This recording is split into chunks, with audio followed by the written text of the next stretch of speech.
Alam mo ba kung ano yung sinasabing lamp to our feet na bigay ni Lord sa bawat isa sa atin na siyang magiging ilaw sa ating landas upang di tayo maligaw? Watch until the end at ipapakita ko sa iyo kung ano ba ito na kapag taglay natin ay di na magdidilim ang ating buhay kailanman.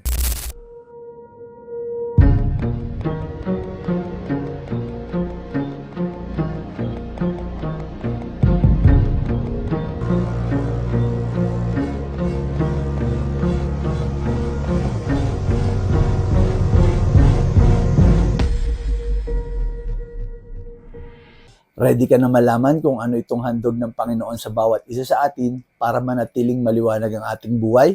Ito ay sa Psalm 119 verse 105. Your word is a lamp to my feet and a light to my path. Tayo ay pinaalalahanan ng illuminating power, nagliliwanag na kapangyarihan ng mga salita ng Diyos sa ating buhay. Liwanag sa ating paanan at ilaw sa ating daraanan. Tunay naman, di ba?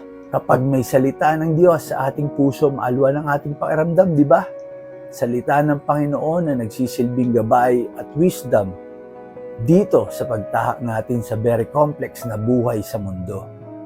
Ang mga salita ng Panginoon ay ating clarity na may divine instruction sa ating araw-araw na paglalakbay sa daang tinatawag nating buhay.